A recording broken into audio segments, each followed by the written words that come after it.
Setyembre, tapos na ang anihan at makikita mo na ang pamilyar na usok na umaalpas mula sa mga bakuran. Ito ang mga kapitbahay na nagsusunog ng mga labi ng halaman. Karaniwan ng tanawin, hindi ba? Ngunit alam ninyo ba, ito marahil ang pinakamalalang bagay na pwede ninyong gawin para sa inyong lupa. Karamihan sa mga naghahardin ay hindi man lang nakakaalam na sinisira nila mismo ang magiging pagkamay-abong ng kanilang lupa sa hinaharap.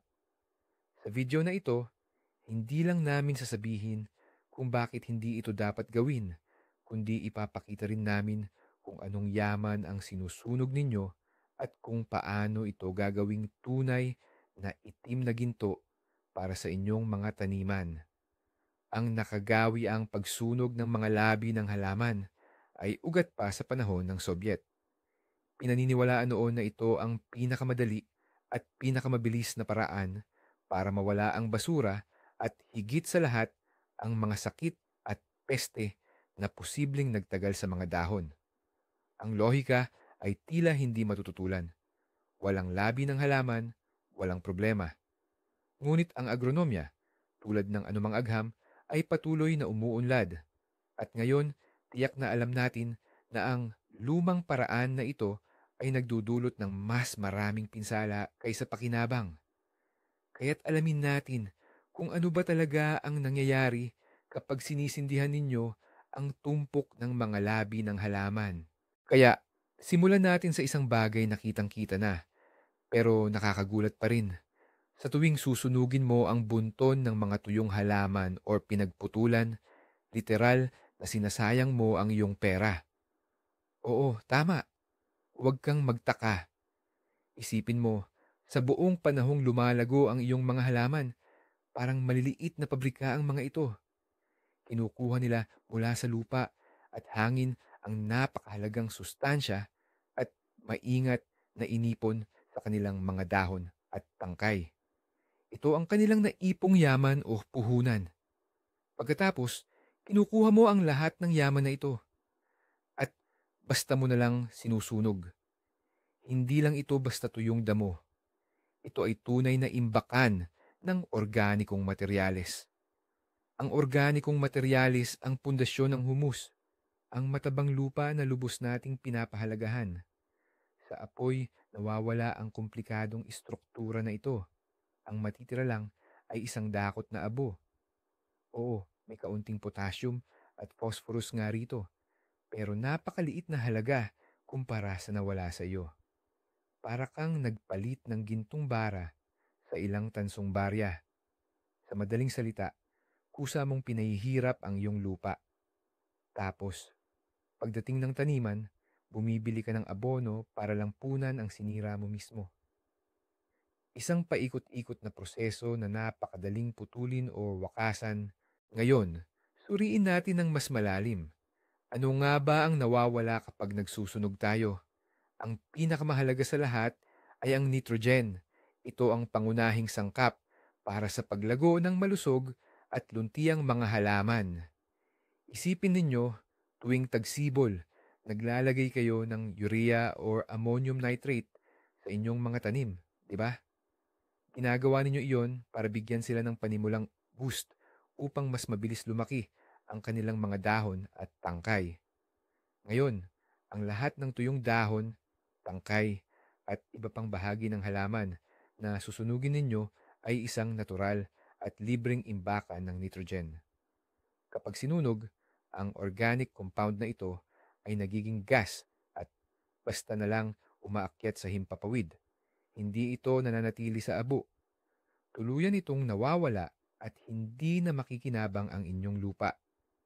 Sa madaling salita, sinisira mo muna ang libreng supply ng nitrogen na naipon sa buong season, tapos bibili ka pa ng kemikal na alternatibo nito sa tindahan.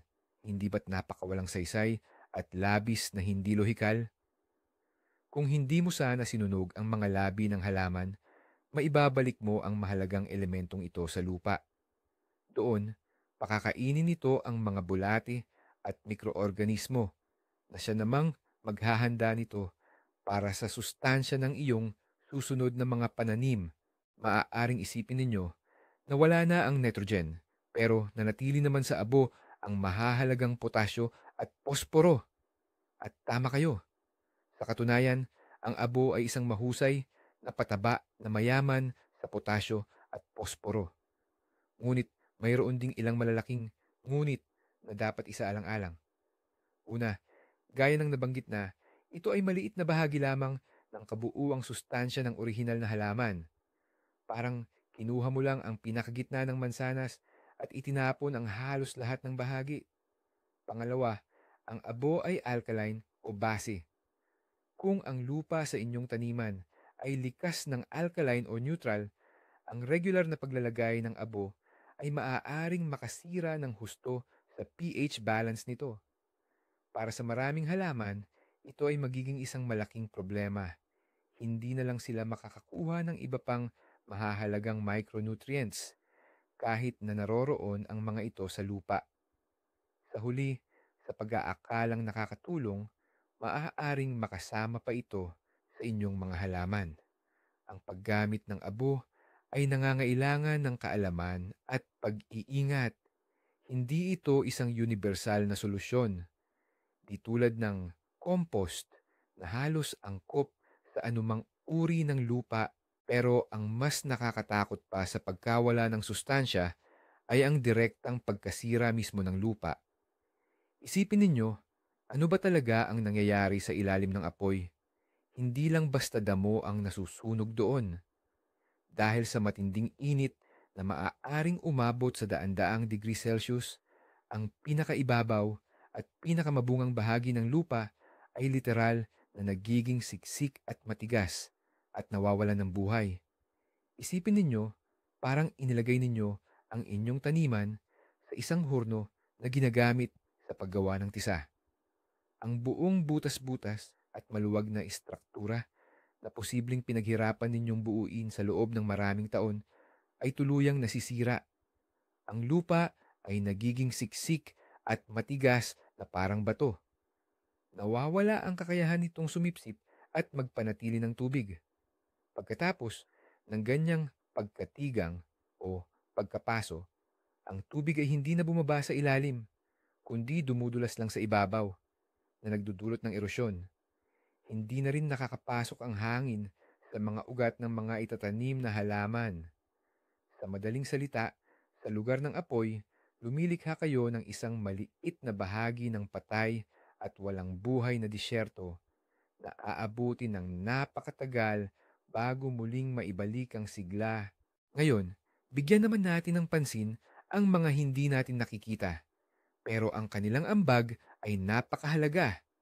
Sa ilalim ng lupa, kumukulo ang buhay. Ito ang hukbo ng inyong mga di nakikitang katuwang. Ang mga bulate, di mabilang na uri ng bakterya, fungi, at iba pang mikroorganismo. Sila mismo ang pangunahing dalubhasa sa inyong lupain. Ang mga bulate ay naghuhukay, nagpapaluwag, at nagpapahangin sa lupa. Ang mga mikrobyo naman ay nagpoproseso ng mga organikong material. Ginagawa itong sustansyang madaling makuha ng halaman, ang mismong humus na yan. Subalit, kapag nagsisiga kayo sa inyong taniman, para itong paghahasik ng lagim sa buong ecosystem na ito. Dahil sa matinding init, namamatay sila sa loob ng ilang pulgada sa paligid at sa ilalim. Sa sarili ninyong mga kamay, winawasak nyo ang mga walang bayad at walang tigil na nagtatrabaho para sa pagkamayabong ng inyong lupa. Kung wala sila, ang lupa ay nagiging patay at walang silbi. At para maibalik ito sa dati, kakailanganin ng matagal na panahon at malaking pagsisikap. Bakit natin sisirain ang matagal ng nilikha ng kalikasan? Ang mga hindi nakikitang nilalang na ito, ang mga bulate at mikrobyo, ang siyang responsable sa pagbuo ng perpektong istruktura ng lupa. Pinagbubuo nila ang maliliit na butil ng lupa para maging maluwag at buhaghag, ang istrukturang pinapangarap ng bawat hardinero. Ang ganitong uri ng lupa ay parang spongha. Madali itong dinadaluyan ng hangin, patungo sa mga ugat ng halaman. Bukod pa rito, mahusay itong nakakapagpanatili ng tubig at unti-unting ibinibigay ito sa mga halaman kung kailangan. Sa ganitong lupa, talagang umuunlad ang mga halaman. Madaling nakakabaon ang kanilang mga ugat, nakakakuha ng lahat ng kinakailangang sustansya at oxygen. Ngunit kapag sinusunog mo ang mga labi ng halaman, inaalis mo ang pangunahing pagkain ng mga nilalang na ito, ang organikong material. Aalis sila sa iyong lupain upang maghanap ng mas mainam na lugar o mamamatay. Bilang resulta, nawawala ang magandang istruktura ng lupa. Lumalala ang kondisyon nito, tumitigas, at pagkatapos ng ulan, nagkakaroon ng matigas na balat sa ibabaw. At muli, hahawakan mo ang asarol para buhaghagin ang lupa na sanay pinananatili na ng kalikasan sa perpektong estado ng mag-isa. Huwag din nating kalimutan ang kabilang panig ng apoy, ang usok. Para sa marami, ang amoy ng usok mula sa sinunog ng mga tuyong dahon o damo ay simbolo ng pagtatapos ng pag-aani o paglilinis sa hardin. Ngunit tingnan natin ito mula sa ibang anggulo. Ano nga ba ang sinusunog sa ganitong uri ng apoy? Kadalasan, ito ay mga hilaw o medyo basa pang dahon at halaman na hindi lubusang nasusunog. Sa halip, unti-unti itong umuusok na naglalabas ng napakaraming matapang at makapal na usok. Ang usok na ito ay kumakalat at bumababa sa lupa at direkta ninyong nalalanghap kasama ang inyong mga anak at kapitbahay. Bukod sa ordinaryong carbon monoxide, kapag umuusok ang mga labi ng halaman, lalo na kung ang mga ito ay nalagyan ng kemikal, maaari itong maglabas ng mas mapanganib pang kemikal tulad ng dioxins.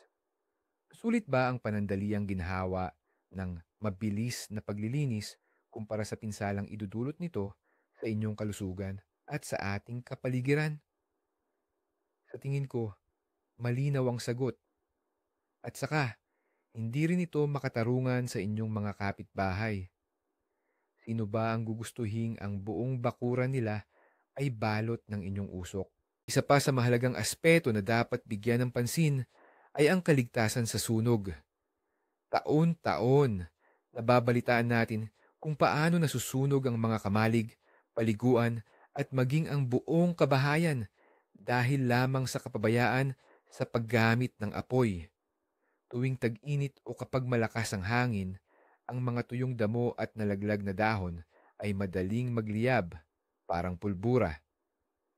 Sapat na ang isang maliit na silakbo ng apoy na tangayin ng hangin ng ilang metro upang magsimula ang isang malaking pinsala.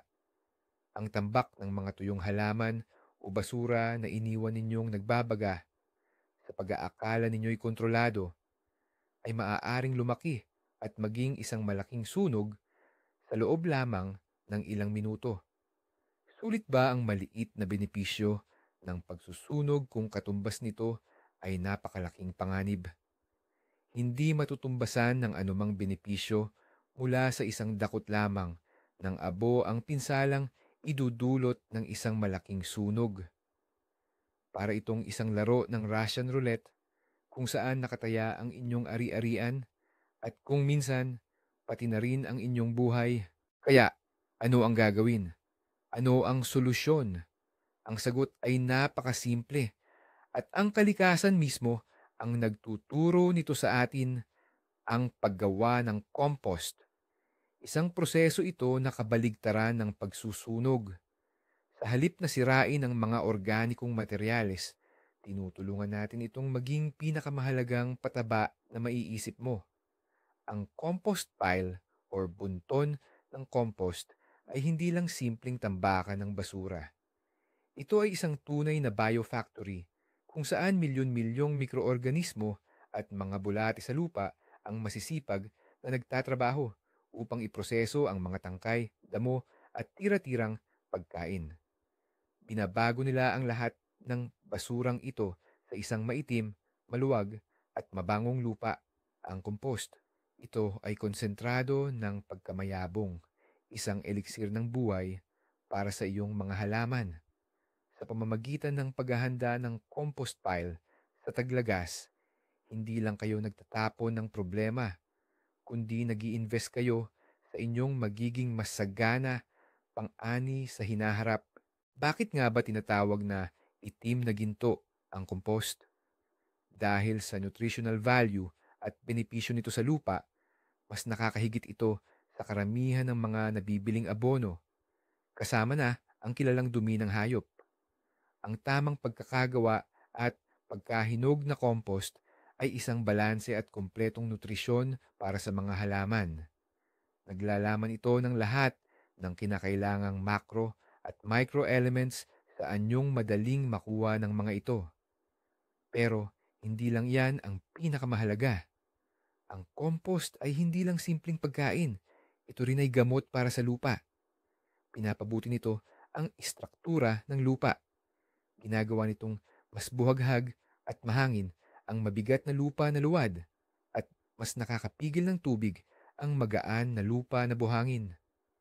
Pinupuno nito ang lupa ng kapaki-pakinabang na mikrobyo na pumipigil sa pagdami ng mga nakakapinsalang fungi at bakterya, kaya't tumataas ang resistensya ng iyong mga halaman.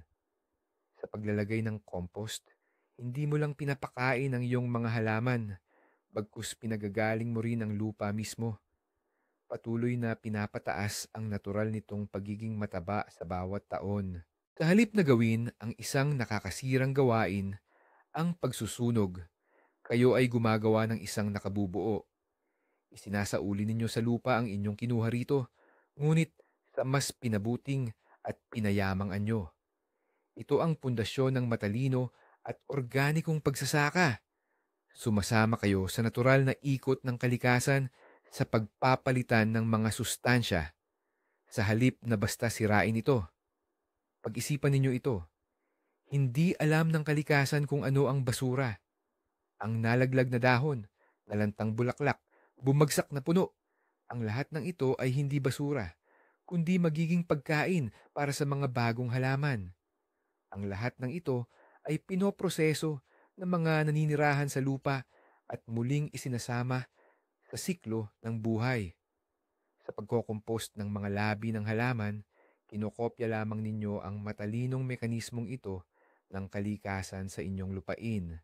Hindi lang kayo nagiging isang taga-konsumo, kundi isang mapagmalasakit na may-ari ng inyong lupain na nag-iisip para sa kinabukasan nito. May isa pang napakagandang paraan para mapakinabangan ng husto ang mga labi ng halaman, lalo na kung wala kang sapat na espasyo para sa malaking tambak ng compost. Ito ay ang pagmamalts. Napakasimple lang. Ang mga malusog na dahon at pinagputulan mula sa mga pananim tulad ng gisantes, sitaw, kalabasa, or beets ay maaaring putol-putulin gamit ang pala o gunting na pangpruning at ikalat ng direkta sa mga bakanting kama ng taniman. Ang patong na ito ng organikong material ay magsisilbing parang isang mainit na kumot para sa iyong lupa.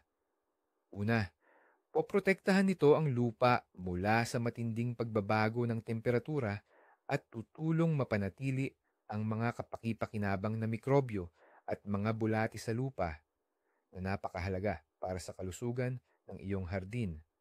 Pangalawa, pipigilan ng malts ang paghugas at pagtangay ng hangin sa matabang lupa, lalo na sa tuwing malakas ang buhos ng ulan at malakas ang hangin. At pangatlo, sa paglipas ng panahon, ang patong na ito ay unti-unting mabulok at magiging mahusay na pagkain para sa mga organismo sa lupa, pati na rin isang madaling pataba para sa mga susunod na tanim. Ano nga ba ang dulot ng ganitong kumot sa iyong halamanan? Pagdating ng tagsibol, siguradong mapapansin mo ang malaking pagbabago. Ang lupa sa ilalim ng mulch ay mananatiling buhaghag, mamasa-masa at may buhay. Hindi mo na kailangan itong bungkalin ng malalim na makasisira sa natural na istruktura nito. Sapat na ang bahagyang paghukay sa ibabaw gamit ang isang simpleng pambungkal. Ang mga ulod sa lupa sa ilalim ng ganitong takip ay patuloy na nagtatrabaho sa buong taglamig, lalo na kung hindi nagyayelo ang lupa. Kaya pagsapit ng tagsibol, ang iyong halamanan ay magiging nasa perpektong kondisyon. Bukod pa rito, pinipigilan ng patong ng mulch ang pagtubo ng mga damo. Hindi sapat ang sikat ng araw na nakukuha ng kanilang mga buto para sumibol. Kaya naman, pagdating ng tagsibol, mas kaunti na ang iyong aalalahanin sa paglilinis ng mga damo. Sa madaling salita, sa kaunting oras na ilalaan mo sa taglagas para durugin at ikalat ang mga labi ng halaman, makakatipid ka ng mas maraming panahon at pagod sa susunod na taniman. Bukod pa riyan, magkakaroon ka pa ng mas malusog at mas matabang lupa. Tunay ngang doble ang iyong pakinabang. Narito na tayo sa pangunahing argumento ng lahat ng pabor sa pagsusunog ng halaman. Ano ang gagawin sa mga may sakit na dahon tulad ng sakamatis o patatas na tinamaan ng Phytophthora? Hindi yan pwedeng ilagay sa compost, kakalat ang sakit sa buong lupa.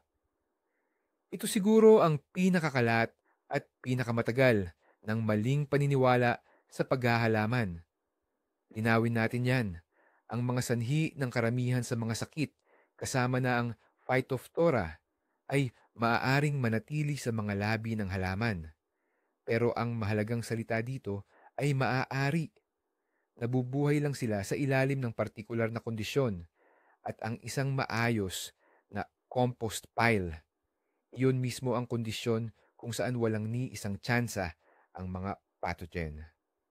Ang pagsunog ng ganitong uri ng halaman ay parang pagbaril ng kanyon sa maya na nagdudulot pa ng napakalaking pinsala sa iba pang bagay.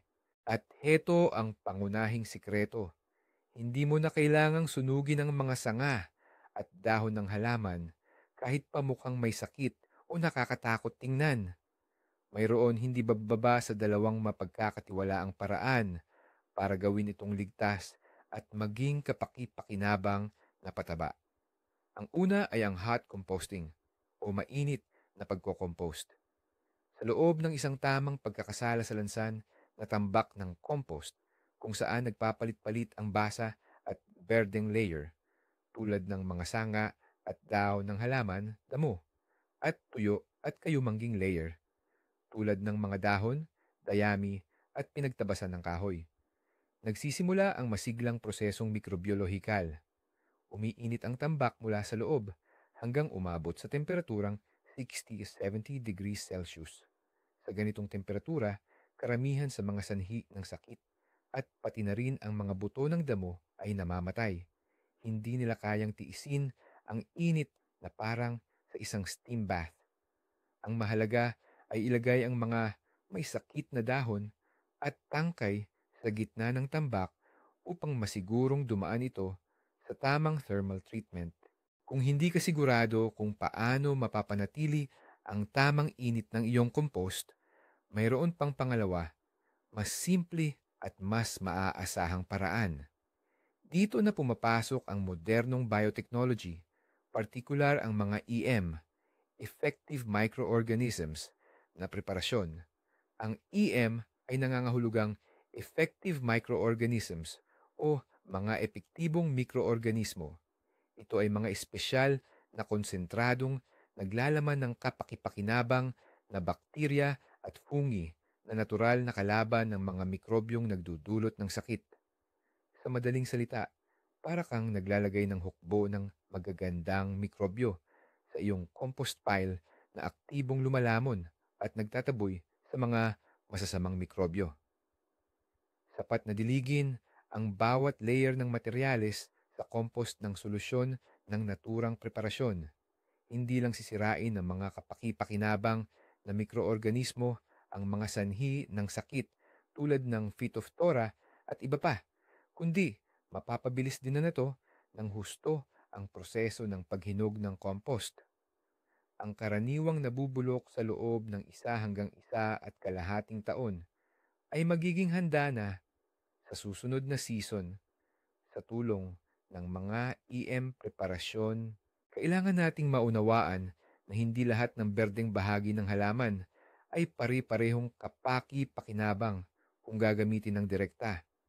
Halimbawa, ang mga dahon at tangkay ng mga halamang legumbre tulad ng gisantes, sitaw at patani ay isang tunay na biyaya para sa hardin. Sa kanilang mga ugat ay naninirahan ang mga nodule bacteria na kayang mag-ayos ng nitrogen direkta mula sa hangin. Kaya naman, ang kanilang mga dahon at tangkay ay huwag na huwag sunugin. Ito ay purong pataba na mayaman sa nitrogen na pinakamabuting durugin at agad ihalo sa lupa o ilagay sa compost. Ganito rin ang kaso sa mga dahon at tangkay ng bet, karot, repolyo, kalabasa at pipino. Kung walang malalang palatandaan ng sakit, ito ay perpektong materyales para sa paggawa ng compost at pagmumulsa. Mabilis itong nabubulok at nagpapayaman sa lupa ng organikong materyales. Ang pagtatapon o pagsusunog ng ganitong kayamanan ay isang tunay na panghihinayang sa paghahalaman.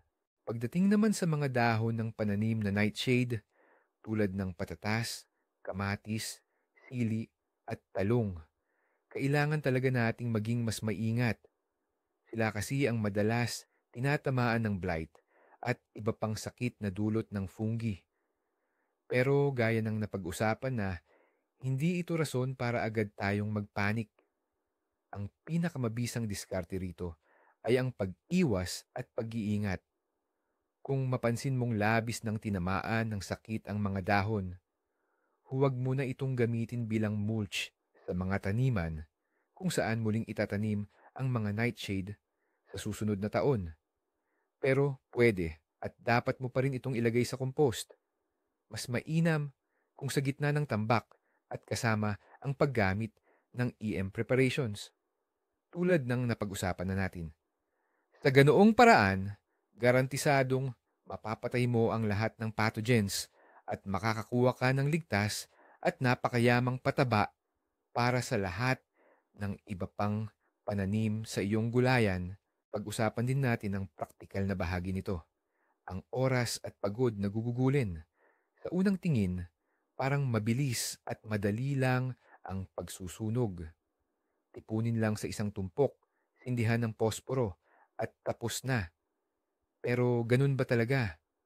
Una, kailangan mong tipunin ang mga pinutol na halaman at dalhin sa lugar ng susunugin. Pangalawa, hindi mo pwedeng iwanan ang apoy ng walang bantay. Kakailanganin mong bantayan ito ng ilang oras, halukayin, at siguraduhin na hindi kumalat ang mga alipato. Ang basang dahon at sanga ay mahirap masunog at sobra-sobrang umuusok. Pangatlo, pagkatapos masunog ang lahat, kailangan mo pang kolektahin ang abo at ikalat ito sa iyong hardin. Lahat ng ito ay nangangailangan din ng oras at lakas. Ngayon, ikumpara mo naman ito sa paggawa ng compost. Kagaya rin ng dati, titipunin mo ang mga pinutol na halaman, pero dadalhin mo lang ito sa isang permanenteng lugar.